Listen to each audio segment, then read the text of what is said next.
Hi, I'm Andre Huey and welcome to this edition of the Skn Newsline Newscast on Channel 95. St. Kitts Nevis' Chief Medical Officer, Dr. Hazel Laws, is urging people to take action and get vaccinated in light of the approaching expiration date on the current batch of AstraZeneca vaccines. More from Skn Newsline's Glenn Bart. Chief Medical Officer Dr. Hazel Laws is urging citizens to take the AstraZeneca vaccine as the expiration date of the current batch draws near. Aiming for 70% of the population of St. Kitts Nevis to achieve herd immunity, health authorities have said the rate of vaccination had slowed, and at the current rate, herd immunity will be reached in 2022 rather than the desired October 2021. Speaking at the briefing of the COVID-19 National Emergency Operations Center, Dr. Laws reiterated that the vaccine is safe and is needed in order to get the country back on its economic feet. The CMO urged vaccination as the AstraZeneca vaccine will expire in weeks. Please note that the present batch of vaccines that we have, they have a limited shelf life. What does that really mean? They're going to expire very soon. So by the end of June, the present batch of vaccines will expire. And I pause to underscore this because there are a number of individuals, when you ask and inquire, have you, accepted the vaccine as yet? You are told, I'm waiting. Please note that the present batch of vaccines, they have a limited shelf life. In other words, they will expire by the end of June. There is no word yet on the availability of new batches of vaccines, but some persons have expressed a preference for a vaccine from Cuba when it becomes available. Glenn Bart reporting for Skn Newsline. St. Kitts Nevis might enter a new era with the commitment to create better marine habitats with the building of artificial reefs that could help increase the overall fish stocks.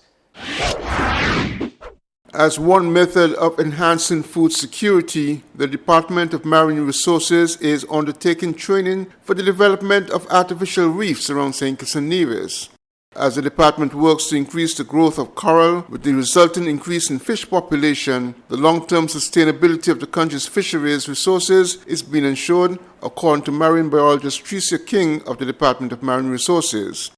King said the 2 weeks of training is being held courtesy the 5-year Integrated Waterland and Ecosystem Management in Caribbean Small Island Developing States project.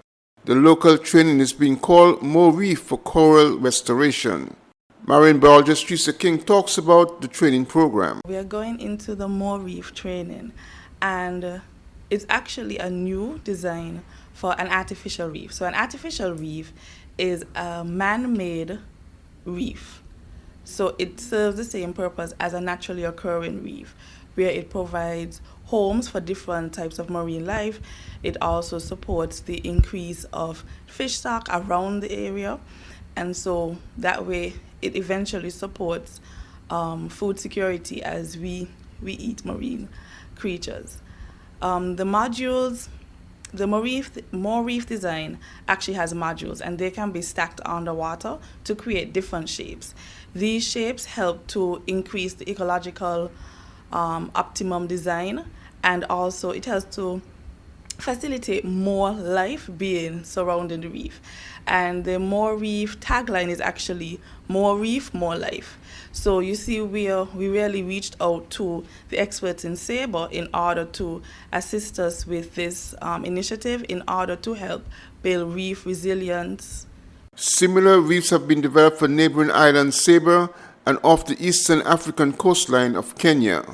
Glenn Bart reporting for Skn Newsline. When we come back, a human interest story from our news desk. Elliot's Funeral Parlor is the first licensed embalmer in the Federation of St. Kitts Nevis. We have a friendly and professional staff. At Elliot's Funeral Parlor, we offer a wide range of packages from $6,500.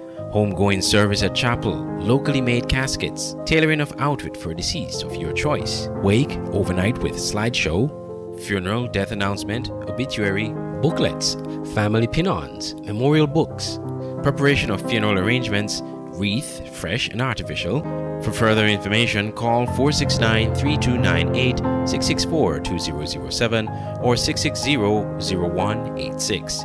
Elliot's Funeral Parlor in Gingerland, Nevis. Dedicated to those we serve.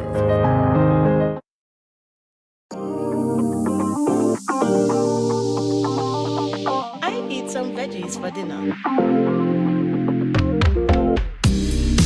Let me just check the amount of sodium in this can. Oh no, this is too much. Let me try our next option. They did say it's healthy to consume less salt. This is much better. I am salt smart.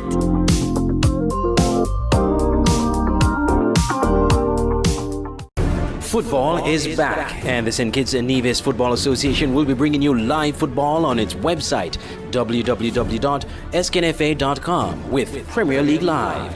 Without fans in the stadium due to COVID-19 protocols, you can now watch every single Premier League match this season on www.sknfa.com and click on Live TV. Games are shown live on every match day with halftime and post-game shows. It's Premier League Live. Commentary, analysis, action. Never miss a game. Bless up, Dejo here, and I'm doing my part in the fight against COVID-19 by following all safety protocols and, most importantly, rolling up my sleeve for the vaccine. So I'm encouraging you to do the same, because that's our best shot of protecting ourselves, our family, and our friends. So don't wait, vaccinate. Let's roll up to roll out.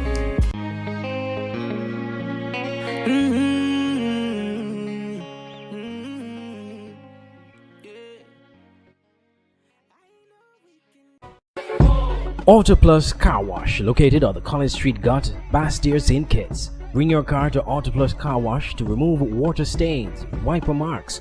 Get your doors, roof panel cleaned, seat floor mats, buffing, headlights, and engine wash. You get quality service at the best price at Autoplus Car Wash. They really care for your car. Call 765-5140 or visit them on the College Street Gut, Bastyr, St. Kitts. Autoplus Car Wash, where the service is number one.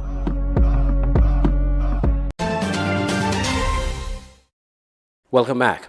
1 year ago, she started a business from an unlikely source after losing her job to the COVID-19 pandemic. Now, while challenges still persists, this entrepreneur has big plans to take her product, once taken for granted in St. Kitts, to the world. More in this report.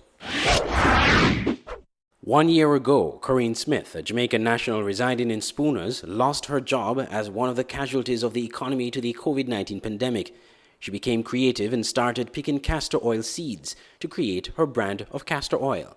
Skn Newsline had featured Miss Smith and her daughter at their home in Spooners as they showed us how she produced her castor oil, preparing to take on the local market. Thursday, May 13th, 2021 marks 1 year since Miss Smith and her family started producing and bottling C&A castor oil. We visited Miss Smith this week to get an idea of how business has been over the last 12 months. If we sell a bottle for the month, we are still grateful because God has still been good to us. We didn't have to sell any, and so we don't complain if a month or a week pass and we don't sell any. We are just grateful. And how was the response to her product since the news first aired on Skn Newsline in August of last year? Well, it has helped in many ways because people would drive and come by and ask, where on this road, we heard the castor oil is sold on this road, where can I find the person who does the castor oil? And I'll be walking in town and people are like, oh, you're the lady who does the castor oil, you're the Jamaican lady who does the castor oil. And sometimes I do make sales just like that, but other times I would have to walk and really ask for people to buy. Ms. Smith has taken her product to another level, introducing new fragrances. We have added rosemary. This one is rosemary.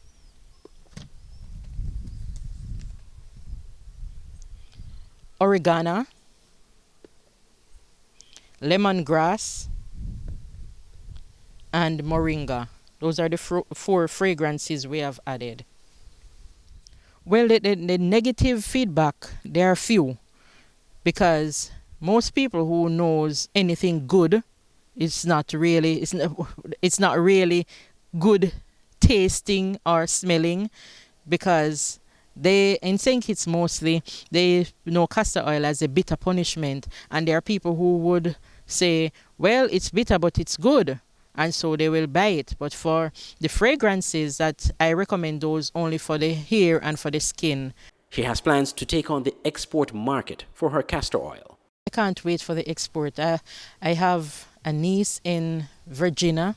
She's in hair products, and she's waiting for me to be able to export it to her. I have a friend in Grand Cayman. She's waiting. So we're working on that. We're working on exporting the product. Ms. Smith said she is motivated to continue producing her castor oil as she is still unable to find work. For her, she believes in her product and she wants to continue growing it, taking it to another level.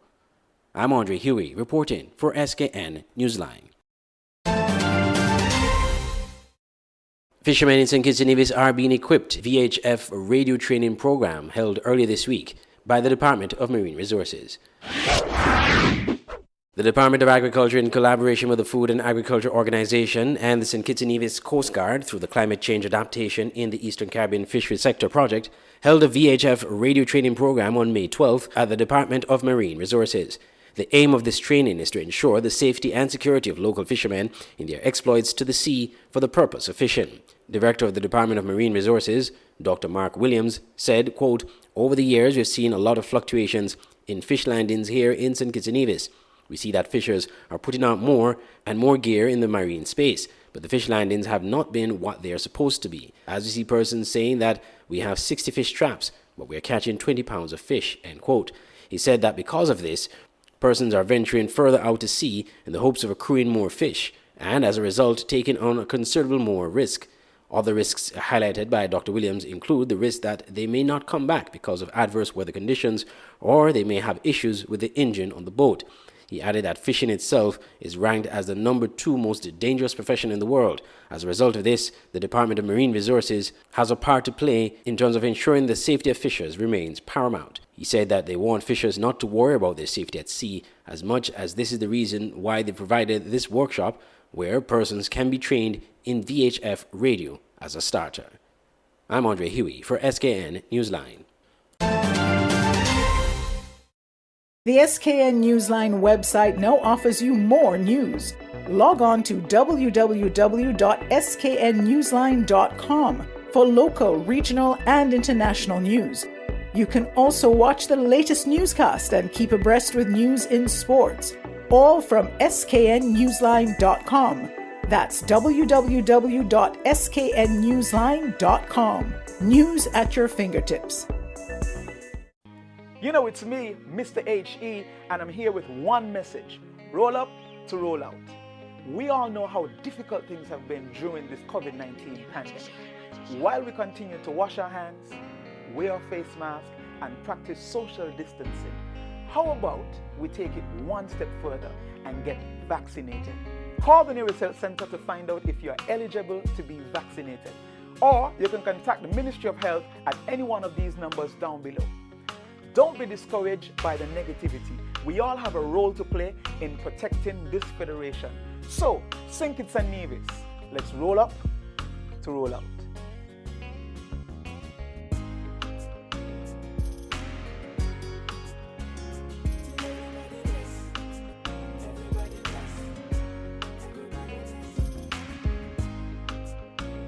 Stay abreast with news on St. Martin with SMN News. Visit www.smn-news.com for up-to-date news, scoops, opinions, and hard-hitting facts.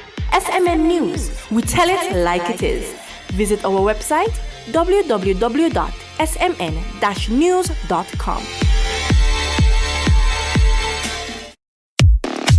It's the new and improved Skn Newsline Android mobile app. With the Skn Newsline app, you can watch your news reports, the Skn Newsline Newscast, sports, special features, and so much more. You can also send us a WhatsApp or call us directly. Go in the Google Play Store, search Skn Newsline, and download the app today. The Skn Newsline mobile app. News on the go.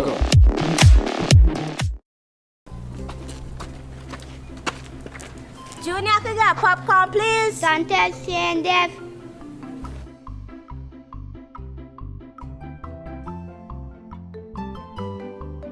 Want some to plead? I can get some salt.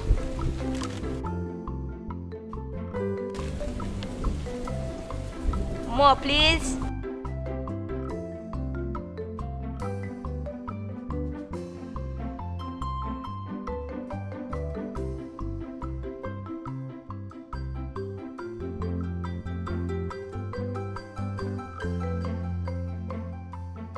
Go and take your popcorn from Junie.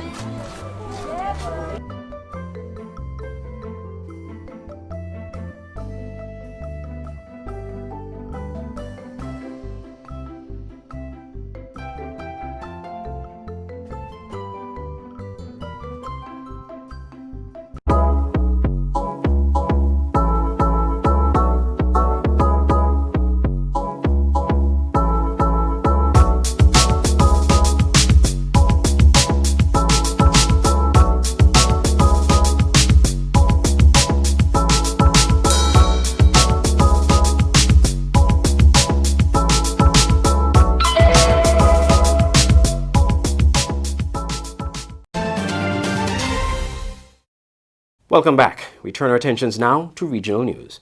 Guyanese are lamenting the high cost of food prices, as we hear in this HGP TV report. Over the past few months, many Guyanese have expressed that they have been feeling the squeeze following hike in food and even gas prices. Food prices in the country has skyrocketed exponentially. According to many disgruntled shoppers, the hike in prices for basic commodities like bread, cheese, milk, and even eggs has caught their attention and is not sitting well with them. In an effort to get an on-the-ground approach, Nightly News took to the streets on Thursday. Scores of Guyanese did indeed confirm that there has been an increase in prices, and the consensus was that they are affected. Despite feeling the inevitable financial strain of the increases, many Guyanese expressed that they have no choice but to continue dipping into their pockets to feed themselves and their families. We are suffering here. We have nobody to turn to. It is COVID. You need to have all these goods in your house. The bread raised, the sugar raised, everything raised. It's so hard. I don't know who will look into it. And unfortunately for me, I didn't get the $25,000 grant. The prices and things are very expensive, and I think the government need to do a little grant for people because of the pandemic. I think need to do a little grant so people could go and get some money, do some shopping, with grocery costs. Things are very hard. Since the pandemic, things are very hard. Cost of living get very expensive. Vendors at the Stabrook Market divulged that they had no option but to pass the increased cost of the products they sell to consumers. They iterated that, like many shoppers, they have been feeling the squeeze. Things is very, very, very expensive, and as you can see the market, people ain't walking. I know if people ain't getting money, I used to come every day and sell mangoes and things. Now, one load taking you all week for finish selling. Very bad. Sales very down. People ain't getting spending power. People ain't getting money. Sometimes all day are packing up. It's 3-4 days selling one load. How the market bad. Those things skyrocketed. I don't know for what reason. We used to pay like 9,000 something for a case of milk. Now we're paying like about 11,000 changes, like over $2,000 for one case of milk. And then we have to rate it now to sell the consumer, the customers. And they're crying because when they budget the money and then they come and they see things raised, it's like we also lose here because... One pensioner, Hazel Austin, specifically called on the Minister of Human Services, Vindhya Prasad, to do more for the elderly population. She stated that there are many who, like her, solely depend on their monthly pension to make ends meet. With the spike in food items, many pensioners will have to make critical sacrifices, she said. I know Dr. Vindhya Prasad, who is the Social Protection Minister, is a champion person. And I hope she would hear this and see it and try to see what she can do for pensioners. In the wake of the ongoing raging pandemic, many persons also stressed the necessity of proper nutrition. They made it clear that a high food bill should be the least of their worries during these challenging times. They don't put it on the news, they don't put it in the papers for the public to know. Because when we raise these things, customer fees want to raise things on them. We work for $30 and $25 per item. President of the Georgetown Chamber of Commerce and Industry, Timothy Tucker, is quoted as tracing the hike in food prices to the global shipping increase due to the ongoing pandemic. According to Tucker, Guyana's heavy importation bill is another major factor. Reporting from the Sabrick Market for the HGP Nightly News, I'm El Griffith. In Jamaica, there are concerns over the number of tourism workers who are vaccinated. CVM TV in Jamaica reports. Before COVID-19, Jamaica's thriving tourism industry employed over 170,000 workers. Currently, only about 85,000 of them still have a job. When the members of the Tourism Ministry sat before the Public Administration and Appropriations Committee on Wednesday, initially they were unable to state the number of tourism workers who have received a dose of the vaccine. PAAC Chairman Michael Phillips says it was unacceptable as vaccination is crucial in giving Jamaica destination assurance. The Permanent Secretary later confirmed that of the more than 85,000 workers currently employed, only about 5,759 have been vaccinated. There's ongoing sensitization, and we expect greater take-up. When it's available. Because remember, availability is also a challenge. Yeah, remember that. It's really the availability that so is... So it's with availability. But the interest is there for enough tourism workers. As it relates to set cash, some tourism stakeholders are yet to receive the money that was promised to them by the government in 2020. It affects workers in different ways, or those who are not working. So when persons feel shafted, this is some getting and some not getting, it will affect even the worker turnout in the industry itself. So aside, for me, the ministry, it is critical that the ministry also stays on top of this, because in a sense it doesn't affect the Ministry of Finance, it affects the Ministry of Tourism and its numbers. In the meantime, the Tourism Ministry says it's been using the global slowdown in the market to rebrand Jamaica on all levels, to include human resource, health security, and the overall service to accelerate recovery. Jamila Maitland for CVM Live.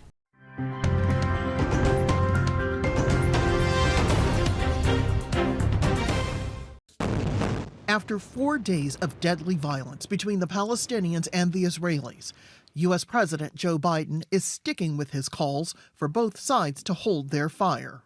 The question is how we get to a point where they get to a point where there is a significant reduction in the attacks, particularly the rocket attacks that are indiscriminately fired into population centers. The Biden administration had not made the Israeli-Palestinian matter a top foreign policy concern, mainly because of the COVID-19 pandemic and the resulting economic slowdown. Analysts say that was a mistake. The team is not fully staffed up on the Middle East. It's adopted this posture that I think affected badly the Obama administration as well, which is this reactive, tactical crisis management posture. The White House is being criticized for blocking an Emergency Security Council meeting on the issue. But it has sent a State Department official to Tel Aviv to urge Israeli and Palestinian officials to declare a ceasefire, a point underscored Thursday by the U.S. Secretary of State Tony Blinken. But we are deeply concerned with the loss of life among civilians, especially among children. Palestinians have a right to live in security. And to live in peace, just as Israelis do. And so we are working hard to encourage all sides to stand down. Meanwhile, in Congress, strong bipartisan support for Israel, but from Democrats, a show of support too for Palestinians caught in the fighting. There's a respect for meeting the needs of the Palestinians. But there is a Palestinian power struggle, and this is about Hamas. So I wouldn't just label it Palestinian. I would say Hamas. And Hamas is threatening the security of people in Israel. Israel has a right to defend itself. From Republicans, accusations the U.S. has indirectly endangered Israelis by trying to pursue a new nuclear deal with Hamas's primary supporter, Iran. It's difficult to believe an American president would consider removing terrorism or missile-related sanctions at the very moment Iranian rockets are raining down on Israel. A sign of how challenging it will be for the Biden administration to manage this sensitive part of its foreign policy. Rosalind Jordan, Al Jazeera, Washington. This has been the Skn Newsline Newscast on Channel 95. If you want more on these stories, you can visit our website at www.sknnewsline.com. From all of us here at Skn Newsline, I'm Andre Huey. Thank you for watching.